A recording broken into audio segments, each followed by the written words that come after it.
Of BCom second year cost accounting में आज हम आपको न्यूमेरिकल बनाएंगे। मेथड है कैलकुलेशन बेस्ड ऑन फिक्स्ड और वेरिएबल एक्सपेंसेस। इसका क्वेश्चन सुनिए। क्वेश्चन है the managing director of a manufacturing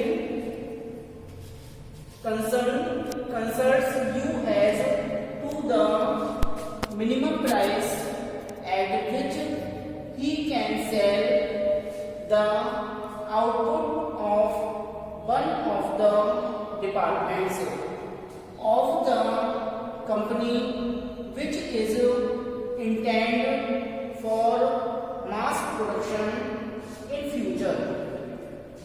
The company's records show the following particulars for this department for the past year. इसे आप सुनेंगे, ठीक है। एक निर्माण संस्था के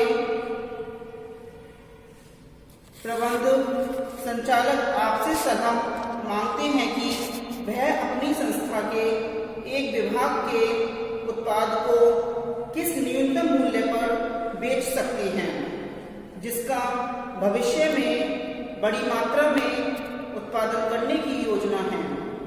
गत वर्ष के लिए कंपनी के अभिलेख इस विभाग के निम्नलिखित विवरण दिखाते हैं।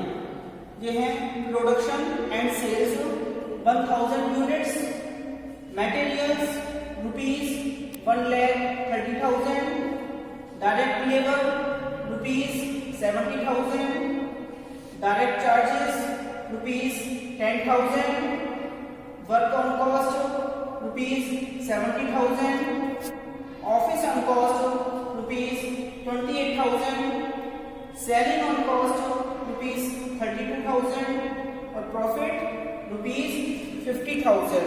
ठीक है, इनका टोटल है यहाँ पे देते हैं 3,90,000। ठीक है, अब सुनिए। You ascertain that 40% of the works on cost fluctuate directly with production and 70% of the selling on cost fluctuate with sales. It is anticipated that the department would produce 5,000 units per annum and that direct labor charges per unit will be reduced by 20%। आगे देखिए, इसी में है while fixed works on cost charges will increase by ₹30,000. Office on cost and fixed selling on cost charges are expected to show an increase of 25%. No other changes are expected. Prepare a cost statement. अब इसको सुनेंगे। सामग्री की लागत में आप जानते हैं कि कारखाना उपरिव्यय का 40% उत्पादन के अनुसार परिवर्तित होगा तथा विक्रय उपरिव्यय का 70% बिक्री के अनुसार परिवर्तित होगा। आशा है कि विभाग प्रतिवर्ष 5,000 इकाइयों का उत्पादन करेगा और प्रत्यक्ष श्रम व्यय प्रति इकाई 20% कम हो जाएंगे, जबकि स्थिर कारखाना व्यय 30,000 रुपये बढ़ जाएंगे। कार्यालय परिव्यय तथा स्थिर विक्रय परिव्यय में 25% वृद्धि की संभावना है, किंतु अन्य परिवर्तन नहीं होंगे। एक लागत विवरण तैयार कीजिए। अब सॉल्यूशन पर आते हैं। Statement of cost and selling price इधर का फॉर 5,000 यूनिट्स। ठीक है, 5,000 यूनिट्स का बनाएंगे। इसके पहले कॉलम पर पर्टिकुलर, फिर अमाउंट रुपीज। ठीक है, अब इसके बाद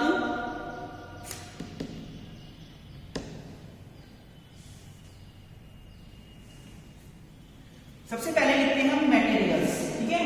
मटेरियल्स हमारे क्वेश्चन में दे रखे हैं 1,30,000, तो 1,30,000 इंटू कितने यूनिट्स का बना है 5,000, और जो हमारा दे रखा है प्रोडक्शन सेल्स 1,000 यूनिट्स का, तो 1,30,000 इंटू 5,000 अपॉन 1,000, 0 से 0 काटेंगे, इनकी कैलकुलेशन आएगी 13 की 5 से मल्टीप्लाई करके 6,50,000 रुपीज अमाउंट पर कॉलम। फिर डायरेक्ट लेबर हमारे क्वेश्चन में दे रखी है 70,000, तो 70,000 इंटू 5,000 अपॉन 1,000, इसकी कैलकुलेशन करेंगे तो हमारा आ जाएगा 3,50,000। अब इसमें कह रहा था कि 20% डिक्रीज होगा, ठीक है। ये दे रखा है कि direct labour charges per unit will be reduced by 20%, तो इसमें से लेस करेंगे इसका 20% डिक्रीज, यानी कि 3,50,000 का 20% आएगा 70,000। 3,50,000 में से 70,000 माइनस करेंगे 2,80,000। इसके बाद वर्क ऑन कॉस्ट, सबसे और आएगा डायरेक्ट चार्जेस है हमारा क्वेश्चन में कितना दे रखा है 10,000 इंटू 5,000 अपॉन 1,000, इसकी कैलकुलेशन करके आएगी 50,000, ठीक है। अब हम इन तीनों को ऐड करेंगे, 5 और 8 13, 13 और 5 18 का 8, 1 और 6 7, 7 और 2 9, 9,80,000 प्राइम कॉस्ट आ गया। अब इसके बाद हम वर्क ऑन कॉस्ट में डैश लगा देंगे, पहले फिक्स्ड। अब क्वेश्चन में दोबारा सुन लीजिए, you ascertain that 40% of the works on cost directly with production, तो 40% तो वेरिएबल होगा और फिक्स्ड होगा उसका 60%, मतलब 70,000 वर्क ऑन कॉस्ट क्वेश्चन में दे रखा है हमारा 70,000, तो 70,000 गुणा 60/100 प्लस 30,000 रुपए लिख के कह रहा है फिक्स्ड पर on cost charges will increase by ₹30,000, इसकी कैलकुलेशन करके आएगी 72,000, ठीक है। फिर इसके बाद variable 70,000 into 40 into 5,000 upon 100 into 1,000, ठीक है। वेरिएबल निकालेंगे तो इसमें आएगा हमारा 1,40,000, इनको ऐड करेंगे आ जाएगा हमारे पास 2,12,000। अब हम इसको ऐड करेंगे तो 11,92,000 ये आ गई हमारी वर्क कॉस्ट, ठीक है। अब इसके आगे करते हैं, देखिए अब वर्क कॉस्ट हमारी आएगी 11,92,000 आएगी। उसके बाद ऑफिस ऑन कॉस्ट क्वेश्चन में हमारी दे रखी है 28,000, ठीक है। लेकिन इसमें क्या कर रहा है, इसमें लाइन पढ़ते हैं, यहां दे रखा है office on cost and fixed selling on cost charges are expected to show an increase of 25%, तो इसमें ऐड करेंगे 25% इंक्रीज, 28,000 का 25% निकालेंगे तो हमारा आ जाएगा 7,000, 28,000 में 7,000 ऐड करेंगे तो हमारा आ जाएगा 8 और 7 15 का 5 1 और 2 3 35,000, ठीक है। अब इसके बाद सेलिंग ऑन कॉस्ट में डैश लगाएंगे फिक्स्ड। अब ये दे रखा है कि इसमें बोल रहा था कि 70%, ठीक है, production and 70% of the selling on cost, तो वेरिएबल तो होगा 70%, फिक्स्ड हो जाएगा हमारा 30%। फिक्स्ड सेलिंग ऑन कॉस्ट कितनी दे रखी है, सेलिंग ऑन कॉस्ट है 32,000, ठीक है। तो 32,000 इंटू 30 इंटू 125 कैसे करें, 100 में 25 ऐड कर दिया, 125 अपॉन 100 इंटू 1000, इसकी कैलकुलेशन करेंगे 12,000। इसके बाद वेरिएबल निकालेंगे 32,000 मल्टीप्लाई 70 मल्टीप्लाई 5,000 अपॉन 100 इंटू 1000, इसकी कैलकुलेट करके आएगा 1,12,000।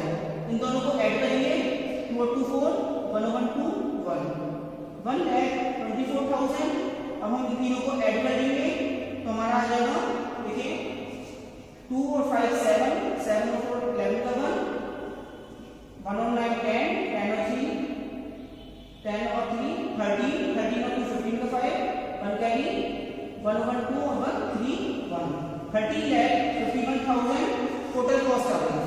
अब प्रॉफिट निकालेंगे, प्रॉफिट है हमारा 30,51,000, ठीक है, इनटू जो टोटल कॉस्ट आई है 5,000 अपॉन, अब हमारे ऑब्जर्वेशन प्रॉफिट दे रखा है 50,000, टोटल है हमारा 3,90,000, ठीक है।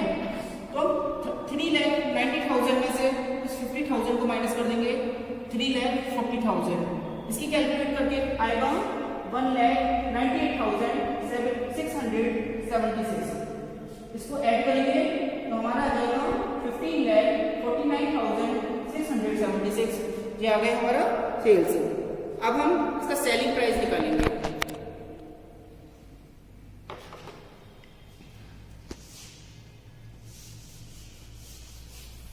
अब निकालेंगे हम सेलिंग प्राइस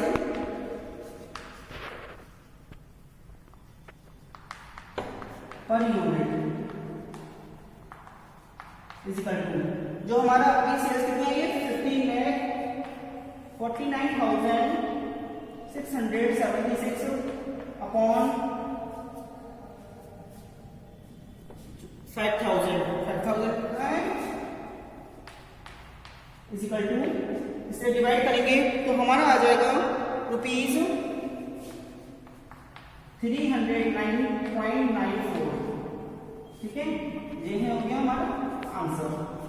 आज के लिए इतना ही, थैंक यू वेरी मच।